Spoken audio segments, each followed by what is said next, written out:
ជំរាបសួរមេឥឡូវខ្ញុំនៅផ្ទះហើយនេះជាអ្នកម្ដាយរបស់ខ្ញុំនេះម៉ែសួស្ដីគាត់មួយសួស្ដីគាត់មេឲ្យថតនេះម៉ែរបស់ខ្ញុំគាត់សប្ងៃគឺជាអ្នកធ្វើការនៅអង្គភាពមួយនៅណាម៉ែនៅកន្លែងធ្វើការខ្ញុំសើចកន្លែងធ្វើការនៅណានៅរោងចក្រ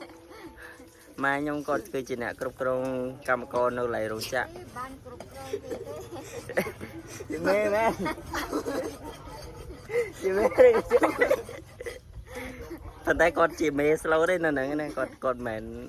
ធ្វើបាបកម្មករនេះឯងទេក្នុងមួយខែខ្ញុំផ្ញើលុយមកឲ្យម៉ែប្រហែលជា700-800ក្នុងមួយខែ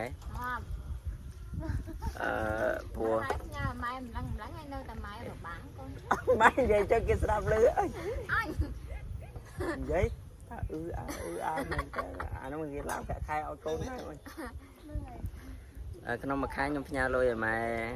700ទៅ800បើខែខ្លះធ្វើការបានច្រើនខ្ញុំផ្ញើឲ្យចិត្ត1000ដែរ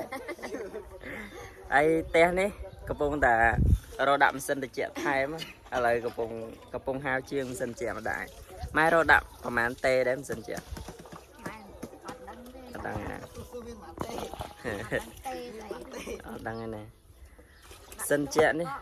រកដាក់ម៉ាស៊ីនត្រជាក់ផងដាក់ទូទឹកកកផងព្រោះប្រាក់ខែគាត់តែប្រាក់ខែម៉ែខ្ញុំនេះគាត់ចូលចិត្ត 1k ជាង 1000 ជាងដែរសប្ថ្ងៃនេះ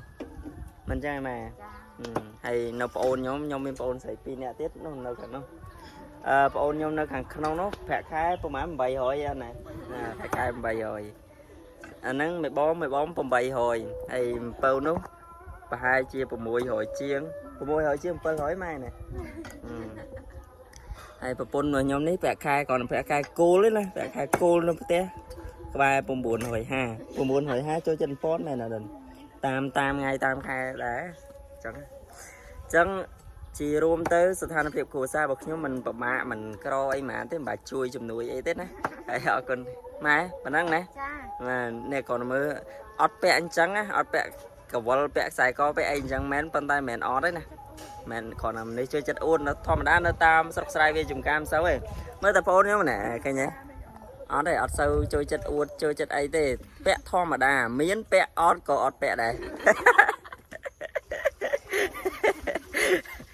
ម៉ែខ្ញុំនៅតែថ្មិញហ្នឹងដាំពេជ្រថែមទៀតដែរម៉ែចង់ដាំពេជ្រអត់ចាដាក់ប្រហែលក្រាតដែរម៉ែប្រហែលក៏បានប្រហែលក្រាតក៏បានដែរណាមើលទៅទឹកមកបង្ហាញពីសុភមង្គលខ្លាំងព្រោះអត់លុយចាយមិនខ្វះលុយចាយណែឥឡូវបាយមេខ្ញុំមួយបាយមេ